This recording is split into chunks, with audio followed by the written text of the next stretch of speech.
Assalamualaikum warahmatullahi wabarakatuh. Perkenalkan, saya Eka Putri Nur Cahyani dari Prodi Farmasi tingkat 1B. Di sini saya akan menjelaskan terkait sistem kardiovaskular. Yang pertama itu ada definisi dari sistem kardiovaskular, yakni adalah sistem dalam tubuh yang mengedarkan darah untuk keperluan pertukaran zat dan gas. Merupakan sistem transport tubuh yang membawa gas-gas pernafasan, nutrisi, hormon, dan zat-zat lain dari jaringan tubuh. Merupakan beberapa komponen sistem kardiovaskular, yakni ada darah, jantung, dan pembuluh darah. Untuk pembuluh darah sendiri dibagi menjadi 3, yakni ada arteri, vena, dan kapiler.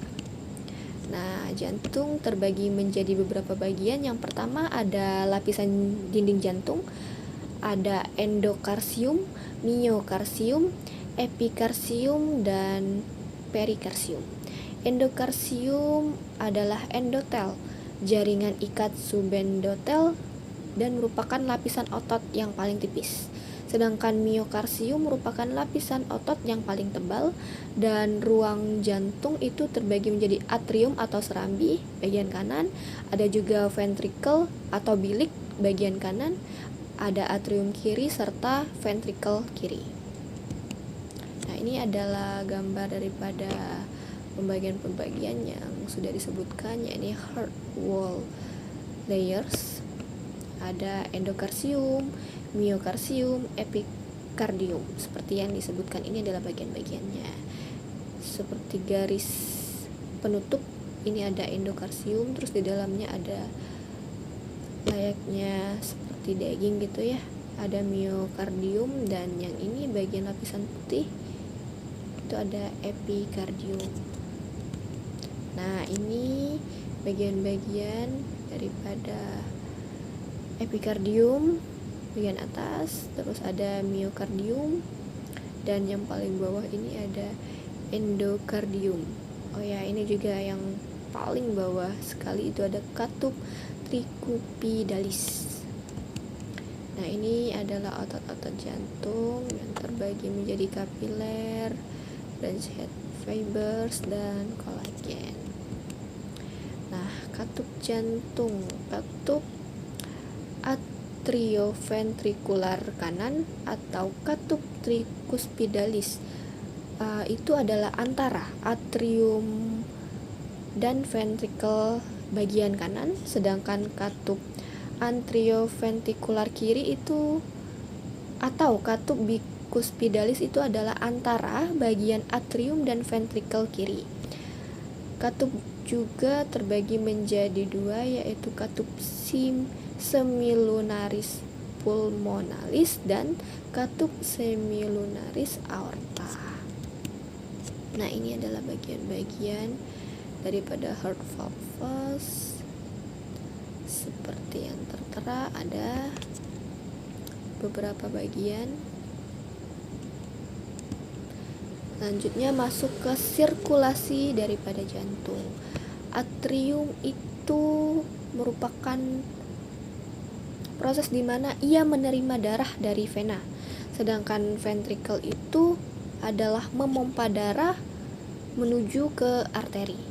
Untuk aliran darah melalui jantung itu diatur oleh katup yang membuka ke satu sisi menuju aliran darah hanya mengalir ke satu arah saja. Darah dari seluruh tubuh kembali ke jantung atau atrium kanan melalui vena cava menuju ventricle kanan darah, lalu dipompa menuju paru-paru melalui katup semilunaris pulmonalis.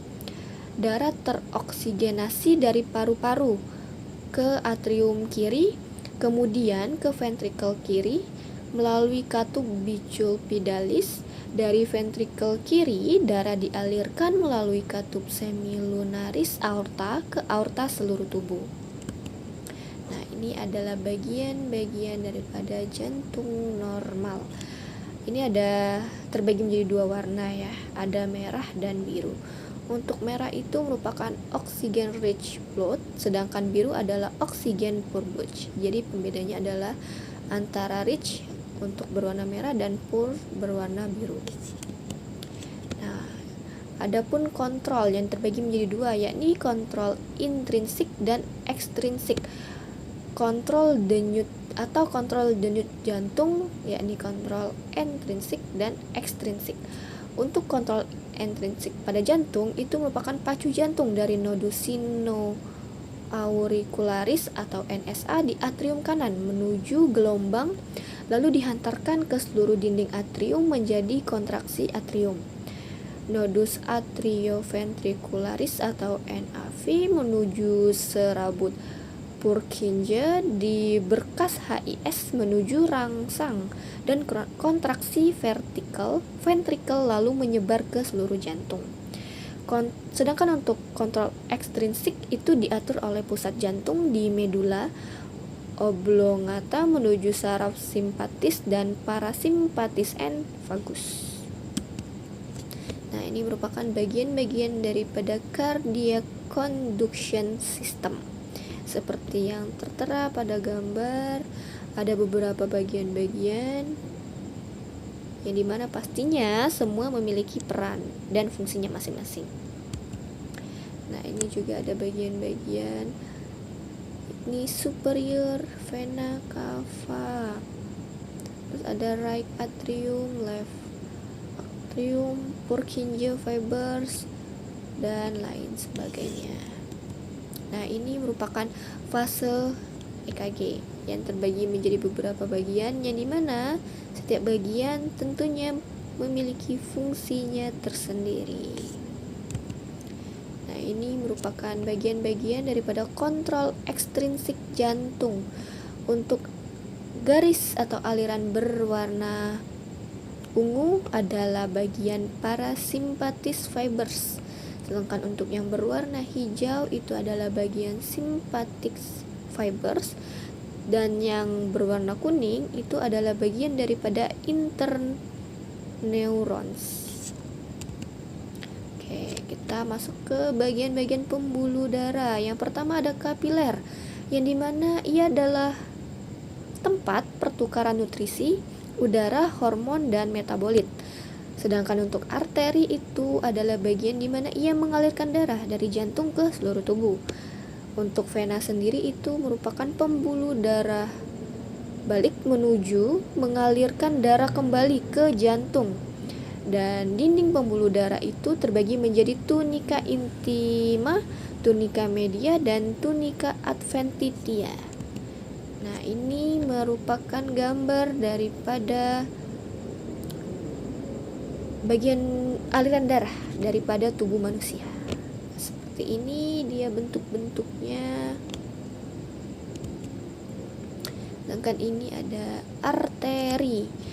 Arteri itu terbagi menjadi 3 tipe, yakni elastik atau besar,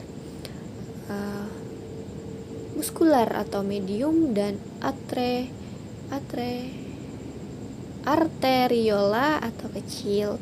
Ia juga mempunyai 3 lapisan yang sudah kita sebutkan sebelumnya, yakni tunica intima, tunica media, dan tunica adventitia. Nah, ini merupakan bagian-bagian dari arteri muscularis. Nah, itu ada bagian 1, 2, 3. Itu merupakan bagian-bagiannya. Nah, ini merupakan contoh gambar dari vena dan beberapa pengertiannya, yaitu tunica media itu lebih tipis daripada arteri, sedangkan dinding vena lebih tipis daripada arteri juga. Beberapa vena mempunyai katup yang dimana untuk mencegah aliran balik daripada arteri, sedangkan beberapa vena juga mempunyai katup untuk mencegah aliran balik. Nah, ini merupakan arteri dan vena. Ini yang bawah arteri dan atas itu vena. Nah, kita masuk ke arteriola, kapiler, dan venula. Arteriola merupakan mengatur volume daripada aliran darah, sedangkan kapiler itu diameternya kecil, dindingnya tipis, tempat di mana pertukaran udara atau nutrisi. Dia juga ada 2 type ya, yakni continuous dan discontinuous. Nah, ini ada bagian-bagiannya. Untuk continuous itu ada CNS, PNS, dan otot. Dan untuk discontinuous itu ada glomerulus ginjal, sebagian besar jaringan. Sedangkan untuk venula postkapiler itu adalah tempat lewatnya sel darah sensitif terhadap serotonin dan histamin, sehingga meningkatkan permeabilitas cairan dan sel darah selama reaksi alergi dan inflamasi. Tidak ada tunika media sejati, hanya ada 1 sampai 2 lapisan otot saja. Nah, ini adalah gambar daripada arteriola dan venula. Ini ada kapiler terbagi menjadi 2, yaitu continuous kapiler dan venes started kapiler. Nah, ini adalah sinusoidal dari kapiler, yang dimana dindingnya tipis, mirip kapiler yang tidak komplit, mempunyai diameter yang besar. Di hati, nodul lymphaticus, jaringan hemopoietik seperti sumsum, tulang, dan limpa. Oke, baik, terima kasih. Itu saja penjelasan saya terkait daripada sistem kardiovaskular pada manusia. Terima kasih. Wassalamualaikum warahmatullahi wabarakatuh.